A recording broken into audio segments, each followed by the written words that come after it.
আগামী ১৬ অক্টোবর রাকসু হল সংসদ ও সিনেটে ছাত্র প্রতিনিধি নির্বাচন।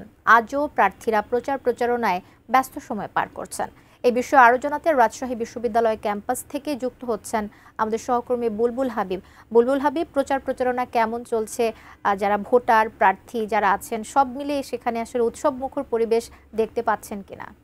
আমি আসলে রয়েছি বিশ্ববিদ্যালয়ের পরিবহন মার্কেট এলাকায়। এখানে আসলে বেশিরভাগ শিক্ষার্থীরা এখানে আসেন এবং বেশিরভাগ সব মিডিয়া কর্মীগুলোও আসলে এখানে তারা তাদের অবস্থান নিয়েছেন এবং আমরা দেখেছি যে এখানে প্রার্থীরা যারা রয়েছেন তারা গণসংযোগ করছেন এবং বিভিন্ন দ্বারে দ্বারে গিয়ে ভোট চাচ্ছেন এবং যে উৎসব মুখরতা সেটা একটু কমতি রয়েছে। তবে প্রার্থীরা চেষ্টা করছেন, কারণ টানা ছুটির পরে ক্যাম্পাস খুলেছে, খোলার পরেও শিক্ষার্থীরা এখনো বাসা থেকে ফিরেনি। এ কারণে আমরা কিছুটা উৎসব কম দেখছি।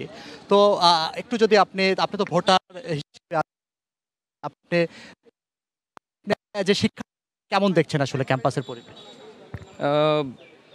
প্রথম কথা হলো যে রাকসু ইলেকশনটা মানে আফটার 35 ইয়ার্স এইটা হওয়ার পরে যেই ধরনের আমেজ বা উৎসব থাকার কথা সেটা নাই। প্রশ্ন হচ্ছে কেন? এক হলো এইটা বিভিন্ন সময় ডেট চেঞ্জ হয়েছে এবং ডেট চেঞ্জ হওয়ার পেছনে এটা যে ন্যাচারালি চেঞ্জ হয়েছে সেরকম কিন্তু না। এটাকে বিভিন্ন সময়ে রাকসুটা যাতে না হয় সেই জন্য আসলে চেঞ্জ করা হয়েছে, বিভিন্ন পায়তারা করে বিভিন্ন দূরভিসন্ধি থেকে এটা করা হয়েছে। এখন এইটা হওয়ার ফলে বিভিন্ন সময় চেঞ্জ হওয়ার ফলে মানে যারা ভোটার থাকে বা যারা স্বতন্ত্র প্রার্থী স্পেশালি থাকে ওদের মধ্যে একটা সংকট তৈরি হয়েছে যে রাকসু হবে কি হবে না, এটা একটা তৈরি হয়েছে। দুই, তৈরি হওয়ার ফলে এই সুযোগটা আবার কিছু প্রার্থী বা যারা দলীয় প্রার্থী স্পেশালি ওরা নিছে। ওটা কীরকম করে নিছে যে এটা কিন্তু শিওর, মানে I can make you very sure যে অনেক দলীয় প্রার্থী কিন্তু ইলেকশনটা আগে থেকে চায় না বা এখনো পর্যন্ত চায় না। সেই জন্য ইলেকশনটা যে এখন হবে না না হইতে পারে আশঙ্কায় যে আপনি আমাকে প্রশ্নটা করলেন, প্রশ্ন হচ্ছে আপনি কেন আমাকে করলেন? কেউ কি হতে পেরেছেন আসলে যে আসলে এক ধরনের শঙ্কা বা সংকট সেটা রয়েছে।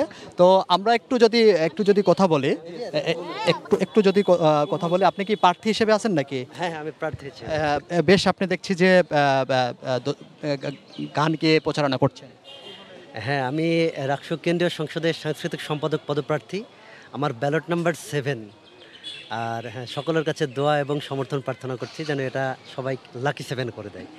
আর সংস্কৃতির উন্নয়নে বা আমাদের সবার মধ্যে একটা মেলবন্ধন তৈরি হোক, সবাই যেন একসাথে হেসে গেয়ে মানে একটা প্রাণবন্ত রাবি চাই। তখন ধন্যবাদ আপনাকে। তো আমরা আসলে শুনছিলাম একজন প্রার্থীর কথা।